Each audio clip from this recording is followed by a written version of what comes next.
কাম মিন ফিআতিন কলিলাতিন গলাবাত ফিআতান কাসীরাতান বিইذনিল্লাহ। এই পৃথিবীতে এমন অনেক নজির আছে, অনেক ইতিহাস আছে যে অল্প সংখ্যক লোক বিশাল বাহিনীকে পরাজিত করে বিজয় লাভ করেছে। দরকার শুধু দৃঢ় মনোবলের, দরকার শুধু হিম্মতের। সবসময় ইসলামে একটা জিনিস খেয়াল রাখতে হবে যে সংখ্যা দিয়ে সফলতা নির্ধারিত হয় না, বরং সফলতা নির্ধারিত হয় সিনসিয়ারিটি দিয়ে।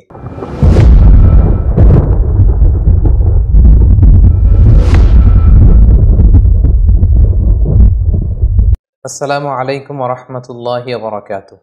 নাহমাদুহু ওয়া নুসাল্লি আলা রাসূলিহিল কারীম। আম্মা বা'দু ফাআউযু বিল্লাহি মিনাশ শাইতানির রাজীম। বিসমিল্লাহির রহমানির রহিম। প্রিয় দিনী ভাই এবং বোনেরা, প্রফিট সিরিজের ১৭তম পর্বে আপনাদের সবাইকে স্বাগতম। আজকের পর্বে আমরা সাইয়েদনা দাউদ আলাইহিস সালামের জীবনী সম্পর্কে শুনবো ইনশাআল্লাহ। সাইয়েদনা দাউদ আলাইহিস সালাম তিনি ছিলেন ইয়াকুব আলাইহিস সালামের পুত্র ইয়াহুদা এর বংশধর। আল্লাহ রাসূল সাল্লাল্লাহু আলাইহি ওয়াসাল্লামের পূর্বে যে দুজন নবী রাষ্ট্র ক্ষমতার অধিকারী হয়েছিলেন তার মধ্যে দাউদ আলাইহিস সালাম অন্যতম। অর্থাৎ আল্লাহ রাসূল সাল্লাল্লাহু আলাইহি ওয়াসাল্লাম, দাউদ আলাইহিস সালাম এবং দাউদ আলাইহিস সালামের সন্তান সুলাইমান আলাইহিস সালাম, ওনারা নবীও ছিলেন আবার রাষ্ট্র ক্ষমতার অধিকারীও ছিলেন। বর্তমান ফিলিস্তিন সহ ইরাক, শাম, সিরিয়ার এই যে বিস্তীর্ণ এলাকা, এই পুরো এলাকা নিয়ে তাদের রাজত্ব ছিল। এবং দাউদ আলাইহিস সালামের নেতৃত্বে এই পৃথিবীতে সর্বপ্রথম আল্লাহ তাআলার একটি অনুগত রাষ্ট্র প্রতিষ্ঠিত হয়, যেটা সীমানা ছিল আকাবা উপসাগর থেকে শুরু করে ফোরাত নদীর একেবারে পশ্চিম তীর পর্যন্ত। আল্লাহ তাআলা সাইয়েদনা দাউদ আলাইহিস সালামকে জ্ঞান, প্রজ্ঞা, বুদ্ধিমত্তা, আল্লাহ ভীতি এরকম অনেক ব্লেসিংস দিয়ে তিনি সাইয়েদনা দাউদ আলাইহিস সালামকে ধন্য করেছিলেন। দাউদ আলাইহিস সালামকে বনি ইসরাইলের লোকেরা তাদের কিং বানিয়েছিল। তিনি নবীও ছিলেন, আবার এট দ্য সেম টাইম তিনি রাজাও ছিলেন। তো কিং তিনি কিভাবে হলেন? এই ঘটনাটা ঘটেছিল তালুত বাদশার নেতৃত্বে। দাউদ আলাইহিস সালাম যখন জালুতকে হত্যা করলো, তখন তালুত বাদশার পরবর্তীতে সাইয়েদনা দাউদ আলাইহিস সালাম বনি ইসরাইলের কিং বা রাজা হয়ে গেলেন। এই ঘটনাটি কিভাবে ঘটলো সেটা বুঝতে হলে আমাদেরকে জানতে হবে যে তালুত কিভাবে বাদশাহ হলো। এরপর আমাদেরকে জানতে হবে যে জালুতের মৃত্যু কিভাবে হলো এবং সাইয়েদনা দাউদ আলাইহিস সালামের উত্থানটা কিভাবে হলো। এটা যদি আমাদেরকে বলতে হয় তাহলে একটু পেছনে আমাদেরকে ফিরে যেতে হবে। আমরা জানি যে সাইয়েদনা মূসা আলাইহিস সালাম তিনি যখন বনি ইসরাইলকে নিয়ে লোহিত সাগর পার হয়ে তিহ প্রান্তরে, অর্থাৎ মিশর আর ফিলিস্তিনের মাঝখানে তিহ প্রান্তর, সেখানে অবস্থান করলেন। ৪০ বছর তারা সেখানে থাকলো। মূসা আলাইহিস সালামের ইন্তেকালের পরে মূসা আলাইহিস সালামের ভাগিনা ইউশা ইবনে নুন তিনি বনি ইসরাইলের সবাইকে নিয়ে জেহাদ করলেন এবং ফিলিস্তিনে তখন আমালেকারা থাকতো। আমালেকা একটা জাতিগোষ্ঠী, তাদেরকে হটিয়ে তারা ফিলিস্তিন দখল করলেন এবং সেখানেই থাকতে লাগলেন। এবং সেখানেই তারা দীর্ঘদিন থাকার পরে পুনরায় যখন তারা বিলাসিতায় গা ভাসিয়ে দিল, আল্লাহর পাঠানো বিধানকে তারা অমান্য করতে শুরু করলো, নাফরমানি শুরু করে দিল, আল্লাহ তাআলা আবার আমালিকাদেরকে তাদের উপর চাপিয়ে দিলেন। আমালিকেরা বিজয় লাভ করলো, বনি ইসরাইল ছিন্ন বিচ্ছিন্ন হয়ে বিভিন্ন দিকে চলে গেল। এভাবে বনি ইসরাইলের লোকেরা আবার পৃথিবীতে একটা নিগৃহীত হয়ে বহুদিন তারা কাটাতে লাগলো এভাবে।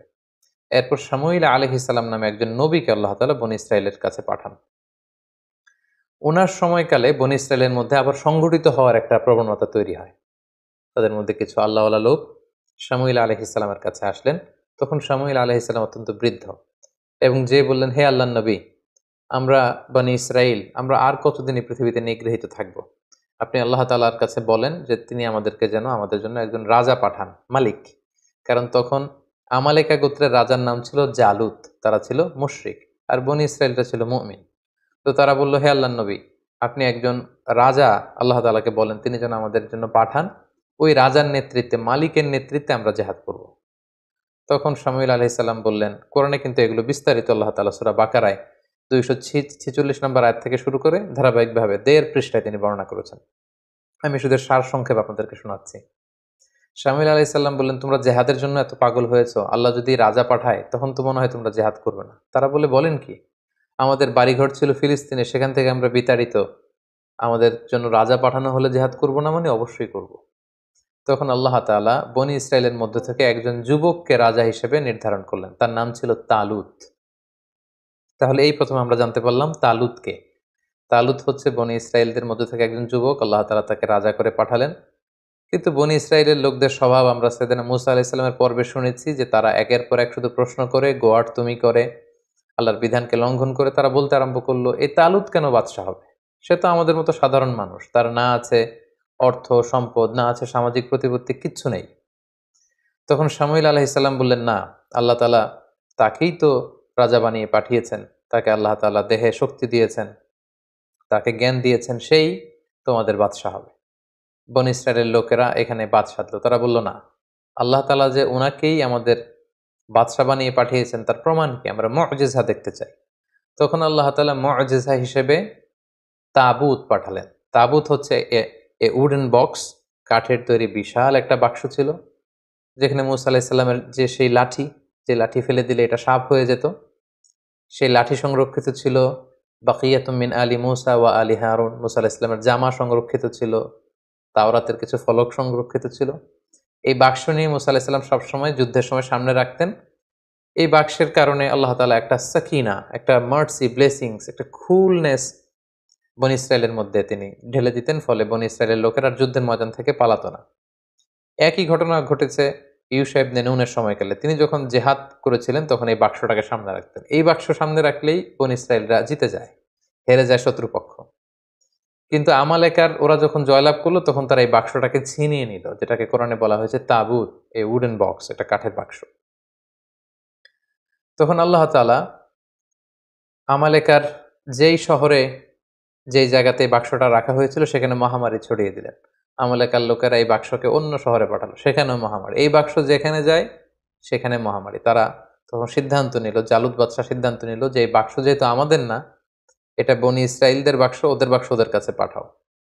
গরুর গাড়িতে করে তারা বাক্স হাঁকিয়ে পাঠিয়ে দিল বনী ইসরায়েলের এলাকার দিকে। তখন আল্লাহ তাআলা বনী ইসরায়েলের লোকদেরকে বললেন, তোমরা মুআজিজা দেখতে চেয়েছিলে, যে আমি যে তালুতকে তোমাদের কিং বানিয়ে, রাজা বানিয়ে যে পাঠিয়েছি, তোমরা প্রমাণ চেয়েছো, তোমরা সবাই এখন তালুতের বাড়িতে যাও, এবং তালুতের বাড়িতে যেই তোমরা দেখবে যে সেখানে সেই তাবুত, সেই উডেন বক্স সেখানে পাওয়া যাবে। শামুয়েল আলাইহিস সালামের সাথে করে সব বনী ইসরায়েলের লোকেরা এবার তাদের এলাকার সে যুবক, নওজোয়ান, শক্তিশালী পুরুষ তালুতের বাড়িতে যেয়ে দেখে কি আশ্চর্য কাণ্ড, কি আজীব ব্যাপার।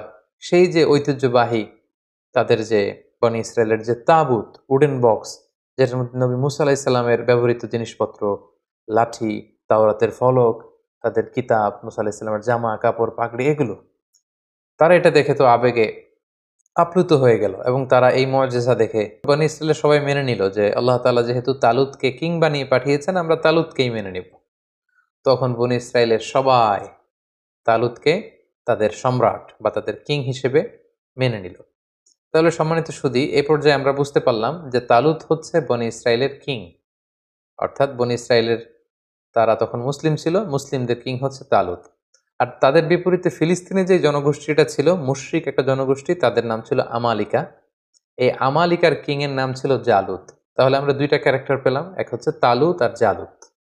সূরাতুল বাকারার শেষের দিকে 246 নম্বর আয়াত থেকে শুরু করে এই তালুত বাদশাহ, জালুত বাদশার কথা কিন্তু আল্লাহ তাআলা সেখানে উল্লেখ করেছেন। তাহলে এখন আমরা একটা ভয়ঙ্কর রক্তক্ষয়ী যুদ্ধ দেখব তালুত আর জালুতের মধ্যে। আমাদেরকে মনে রাখতে হবে যে তালুত হচ্ছে মুসলিম বাদশাহ আর জালুত হচ্ছে মুশরিক বাদশাহ। তালুত হচ্ছে বনী ইসরায়েলদের কিং, আর জালুত হচ্ছে আমালেকা, যে জনগোষ্ঠীটা ছিল মুশরিক, তাদের কিং।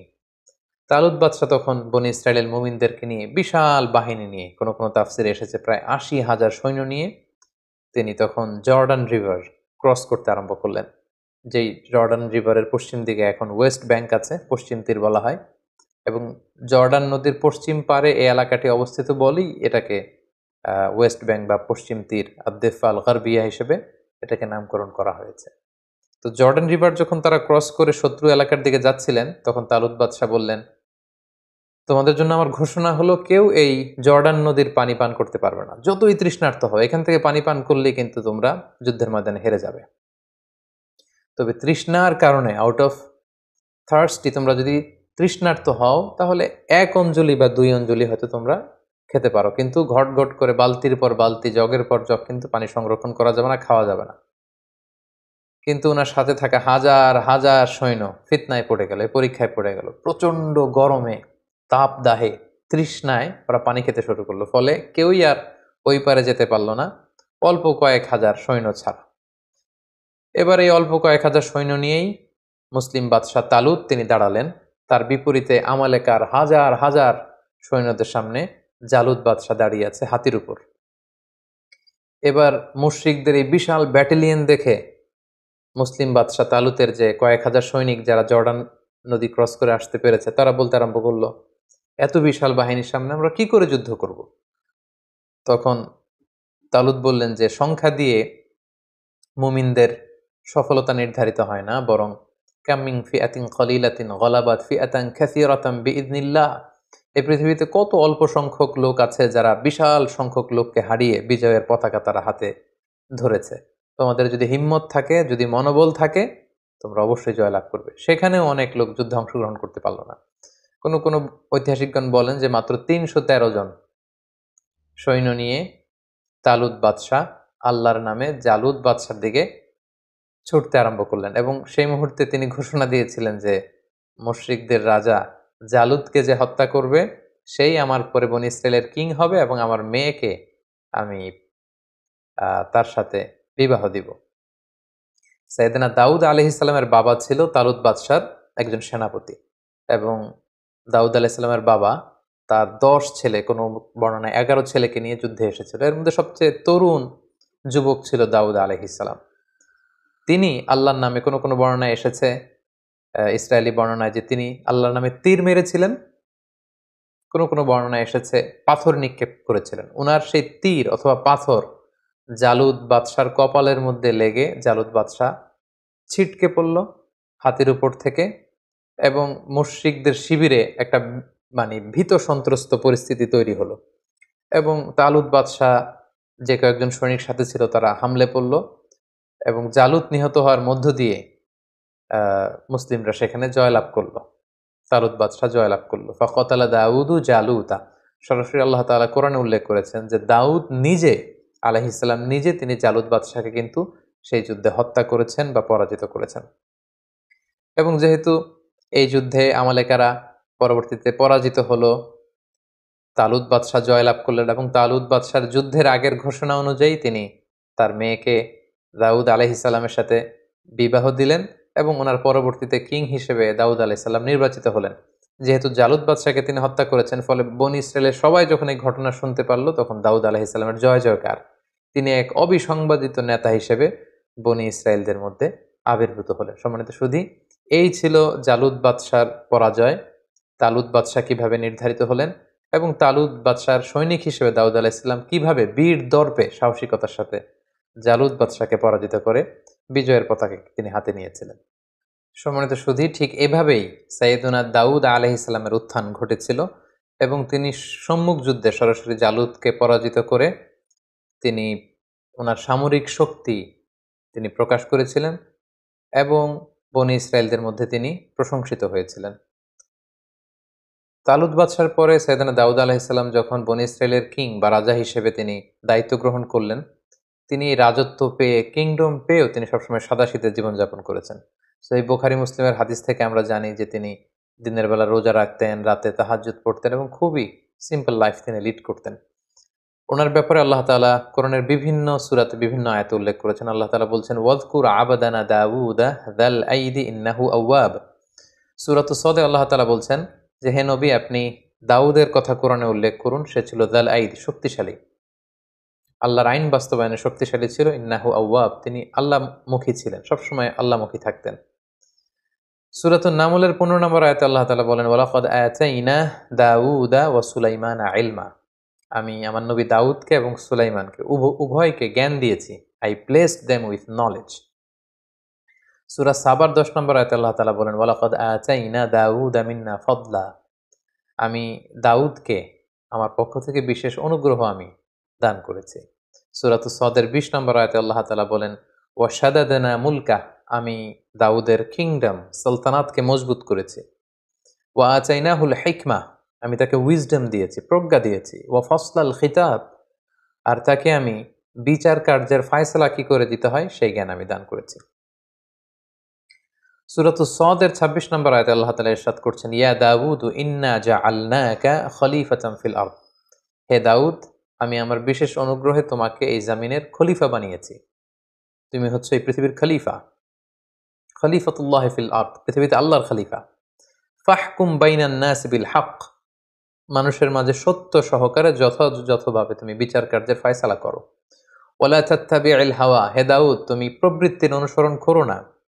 ফায়ুদিল্লাকা আন সাবিলিল্লাহ, প্রবৃত্তির অনুসরণ যদি করো তাহলে এই প্রবৃত্তির অনুসরণ তোমাকে আল্লাহর রাস্তা থেকে বিচ্যুত করে দিবে। এভাবে বিভিন্ন আয়াতে আল্লাহ তাআলা দাউদ আলাইহিস সালামের ব্যাপারে উল্লেখ করেছেন। সাইয়েদনা দাউদ আলাইহিস সালামকে আল্লাহ স্পেশাল একটা মুআজিজা দিয়েছিলেন, সেটা হচ্ছে তিনি যদি লোহার মধ্যে হাত লাগাতেন মুহূর্তেই সেই লোহা গলে নরম হয়ে যেত। অর্থাৎ লোহা নরম হওয়ার মুআজিজা আল্লাহ তাআলা দাউদ আলাইহিস সালামকে দান করেছিলেন। সূরা সাবার 11 নম্বর আয়াতে আল্লাহ তাআলা বলেন, ওয়া আলান্না লাহুল হাদিদ, আমি দাউদের জন্য লোহাকে নরম করে দিয়েছি। এই লোহাকে নরম করে গলিয়ে পিটিয়ে তিনি বিভিন্ন জিনিস বানাতেন। কি বানাতেন সেটা সূরাতুল আম্বিয়ার ৮০ নম্বর আয়াতে আল্লাহ তাআলা বলছেন যে সাইয়েদনা দাউদ আলাইহিস সালাম বর্ম বানাতেন, আর্মার, সাজোয়া।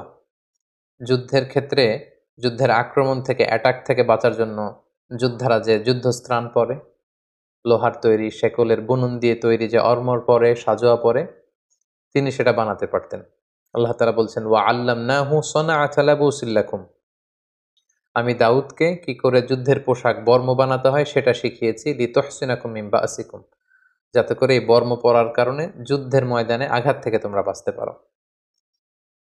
সাইয়েদনা দাউদ আলাইহিস সালামের একটি বিশেষ গুণ ছিল যে তিনি নিজ হাতে উপার্জন করতেন। এত বড় রাজত্ব পেয়েও, এত বড় কিংডম পেয়েও কিন্তু তিনি সাদাসিধে জীবনযাপন করেছেন।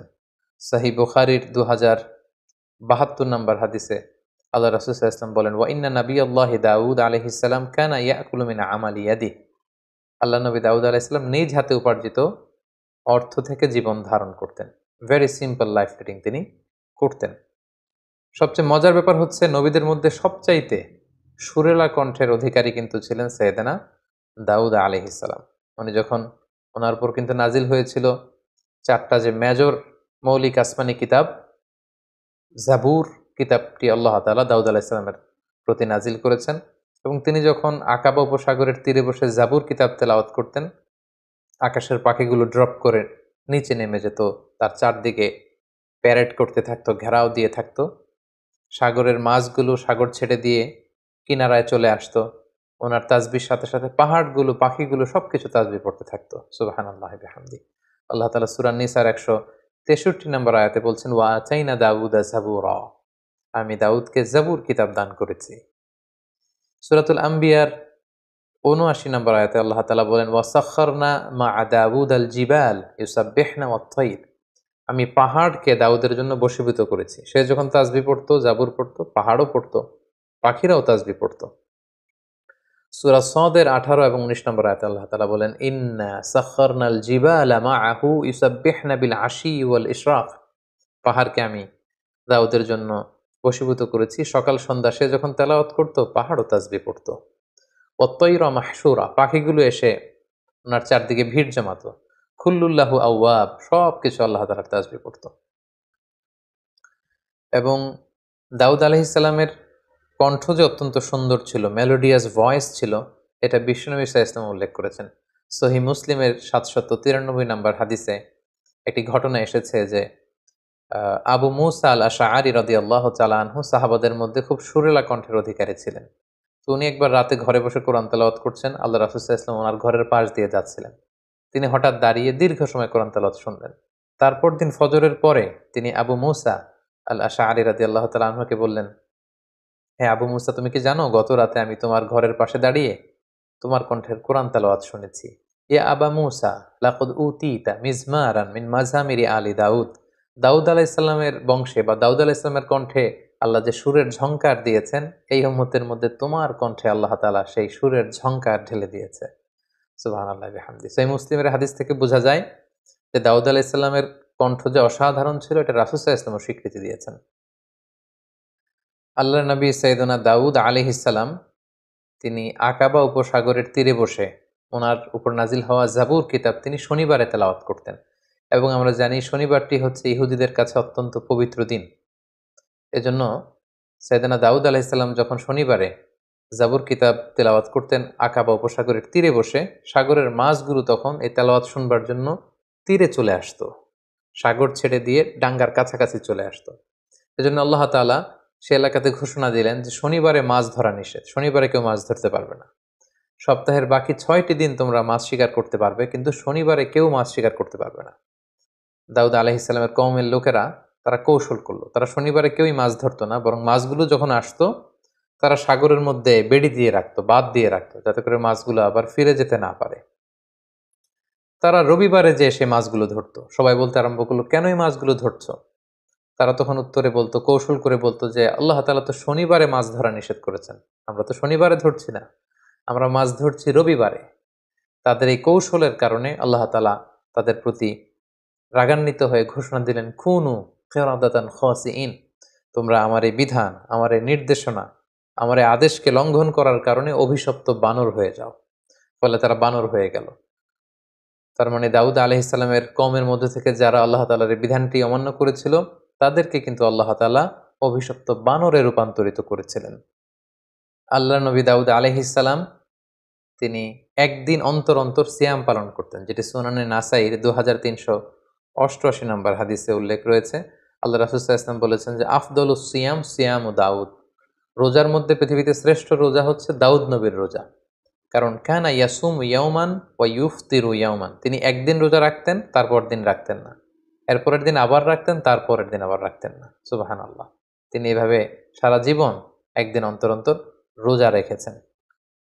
সাইয়েদনা দাউদ আলাইহিসসালামের ব্যাপারে হাদিসে একটি চমৎকার ঘটনা উল্লেখ রয়েছে। সেখানে আমরা জানতে পারি যে সাইয়েদনা আদম আলাইহিসসালাম, আমাদের আদি পিতা, দাউদ আলাইহিসসালামের প্রতি খুশি হয়ে উনি ওনার নিজের জীবনের 40 বছর দাউদ আলাইহিসসালামকে দান করেছিলেন। ঘটনাটি কেমন ছিল? আল্লাহ তাআলা যখন আদম আলাইহিসসালামকে তৈরি করলেন, আদম আলাইহিসসালামের পিঠে আল্লাহ তাআলা মাসেহ করলেন, সেখান থেকে হাজার হাজার লক্ষ লক্ষ মানুষ ছড়িয়ে পড়ল। তখন আদম আলাইহিসসালাম জিজ্ঞেস করলেন, আল্লাহ এরা কারা? আল্লাহ তাআলা বললেন, এরাই হবে তোমার বংশধর পৃথিবীতে। তাদের মধ্য থেকে একজনের চেহারা খুব জ্বলজ্বল করছিল। সাইয়েদনা আদম আলাইহিসসালাম বললেন, আল্লাহ একে? আল্লাহ তাআলা বললেন, ইনি হচ্ছে তোমার সন্তান দাউদ। তো আদম আলাইহিসসালাম বললেন, কামা উমরুহ, এই দাউদের বয়স কত? আল্লাহ তাআলা বললেন, সিত্তুনা সানা, এত সুন্দর সন্তান, তার মাত্র 60 বছর বয়স, তাকে আমার বয়স থেকে আপনি আরো 40 বছর দিয়ে দিন। আল্লাহ তাআলা বললেন, ঠিক আছে আদম, তোমার বয়স থেকে আমি 40 বছর দাউদকে দিয়ে দিলাম। সাইয়েদনা দাউদ আলাইহিসসালামের মোট বয়স ছিল 60, আদম আলাইহিসসালাম দিলেন 40, তিনি পৃথিবীতে 100 বছর বেঁচে ছিলেন।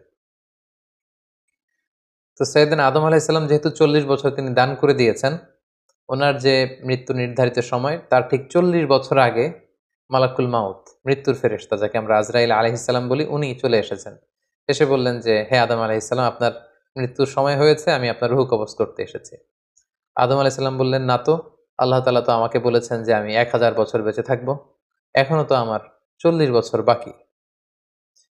মালাকুল মাউত বললেন যে, না, ঠিকই আপনার 1000 বছর ছিল, কিন্তু আপনি সে রুহের জগতে আপনার সন্তান দাউদকে দেখে এতটাই খুশি হয়েছিলেন, তখন আপনার নিজের হায়াত থেকে, জীবন থেকে আপনি 40 বছর দান করে ফেলেছিলেন। আদম আলাইহিসসালাম বললেন, না তো, আমি তো কাউকে দান করিনি। আসলে আদম আলাইহিসসালাম তখন এটা ভুলে গিয়েছেন, তিনি অস্বীকার করলেন, বললেন, না, আমি কাউকে আমার হায়াত থেকে, আমার জীবন থেকে কিছুই দান করিনি। হাদিসে এসেছে যে ফাজাহাদা আদম ফাজাহাদাত যুররিয়াতু, আদম আলাইহিস সালাম তখন অস্বীকার করলেন, ফলে আমরাও অনেক কিছু ভুলে যাই আর অস্বীকার করি। ফানাসিয়াত যুররিয়াতুহু, আদম আলাইহিস সালাম ভুলে গিয়েছেন, আমরাও ভুলে যাই। তিনি অস্বীকার করেছেন, আমরাও মাঝে মাঝে অস্বীকার করি। তিনি এই জায়গায় ভুল করে ফেলেছেন, খেয়াল রাখতে পারেননি, আমরাও এরকম ভুল করে ফেলি, খেয়াল রাখতে পারেনি। সাইয়েদনা আদম আলাইহিস সালাম কর্তৃক সাইয়েদনা দাউদ আলাইহিস সালামকে এই অতিরিক্ত 40 বছর দান করে দেয়া, এবং পরবর্তীতে মালাকুল মাউত যখন তিনি এসেছিলেন তার কাছে অস্বীকৃতি জানানো ব্যাপারে যে চমকপ্রদ হাদিসটি, এটি সুনানে তিরমিজির 3086 নম্বর হাদিসে উল্লেখিত হয়েছে। সম্মানিত সুধী, এ পর্যায়ে আমরা সাইয়েদনা দাউদ আলাইহিস সালামের জীবনী থেকে আমাদের জন্য কি কি শিক্ষা রয়েছে, লাইফ লেসন রয়েছে, আমরা সেগুলো নিয়ে আলোচনা করব। প্রথম যে শিক্ষাটা আমরা দাউদ আলাইহিস সালামের জীবনী থেকে পাই, সেটা হচ্ছে নবীরা সাহসী হয়, বীর হয়, দে আর ব্রেভ। পৃথিবীর সকল নবীরা সাহসী ছিলেন। এই পৃথিবীতে এমন কোনো নবী খুঁজে পাওয়া যাবে না যিনি ভীরু ছিলেন, পাওয়া যাবে না। বরং পৃথিবীর সকল নবীরাই সাহসী ছিলেন। আমরা যদি আমাদের নবী বিষ্ণু ঈসা ইসলামের ঘটনা দেখি, দেখব যে তিনি সাহসী ছিলেন। মুসা আলাহিসাল্লাম সাহসী ছিলেন। দাউদ আলাহিসাল্লামের যে ঘটনাটা, তিনি কিশোর হয়ে, যুবক হয়েও মুশরিকদের প্রতাপশালী বাদশাহ জালুদকে তিনি পরাজিত করেছেন, নিজে হত্যা করেছেন। সুবহানাল্লাহ বিহামদিহি। সো নবীদের জীবনী থেকে বীরত্বের এই শিক্ষাটা কিন্তু আমরা পাই। দ্বিতীয় যে শিক্ষাটা আমরা পাই সেটা হচ্ছে, বিজয়ের জন্য খুব বিশাল সংখ্যক লোকের দরকার নেই। স্বল্প সংখ্যক লোক তাদের ইফোর্ট যদি খুব মন থেকে হয়, তাদের ডেডিকেশনটা যদি ওই রকম হয়, তাহলে স্বল্প সংখ্যক নিবেদিত প্রাণ দিয়েও কিন্তু অনেক বিরাট কাজ করে ফেলা যায়। যার জ্বলন্ত প্রমাণ হচ্ছে তালুত বাদশার নেতৃত্বে মাত্র ৩১৩ জন নিয়ে যে তারা বিশাল এই মুশরিক জালুত বাদশাকে পরাজিত করেছে। কোনো কোনো তাফসিরে এসেছে ৮০,০০০ সৈন্য নিয়ে তিনি বনী ইসরায়েল থেকে বের হলেন। জর্ডান নদী ক্রস করতে করতে সেখানে আরও প্রায় ৭০,০০০ তারা পানি খেয়ে সেখানে পড়ে রইল। এরপরে যারা ছিল তারা বিশাল বাহিনী দেখে ভীরুতার কারণে সামনে এগোতে পারল না। পরবর্তীতে মাত্র ৩১৩ জন নিয়ে তিনি সামনে এগুলেন এবং আল্লাহ তাআলার মেহেরবানিতে, তাদের ডেডিকেশনের কারণে, তাদের মনোবলের কারণে কিন্তু আল্লাহ তাআলা তাদেরকে বিজয় এনে দিয়েছেন। এবং খুব সুন্দরভাবে আল্লাহ তাআলা কালামুল্লাহ মাজিদে উল্লেখ করেছেন যে, কাম্মিং ফিআতিন কলিলাতিন গলাবাত ফিআতান কাসীরাতান বিইذনিল্লাহ। এই পৃথিবীতে এমন অনেক নজির আছে, অনেক ইতিহাস আছে যে অল্প সংখ্যক লোক বিশাল বাহিনীকে পরাজিত করে বিজয় লাভ করেছে। দরকার শুধু দৃঢ় মনোবলের, দরকার শুধু হিম্মতের। সবসময় ইসলামে একটা জিনিস খেয়াল রাখতে হবে যে, সংখ্যা দিয়ে সফলতা নির্ধারিত হয় না, বরং সফলতা নির্ধারিত হয় সিনসিয়ারিটি দিয়ে। ৩ নম্বর যে শিক্ষাটি আমরা পাই সেটি হচ্ছে, নেতৃত্বের জন্য সুস্বাস্থ্যের দরকার হয়। এটা দাউদ আলাইহিস সালামের ছিল। প্রজ্ঞা, ন্যায়নিষ্ঠা, উন্নত মানের বাগ্মিতার দরকার হয়। তার সবগুলোই কিন্তু যথাযথভাবে সাইয়েদনা দাউদ আলাইহিস সালামের জীবনীতে আমরা খুঁজে পাই। ৪ নম্বর যে শিক্ষাটা আমরা পাই যে, তিনি এই combined between revelation and kingdom.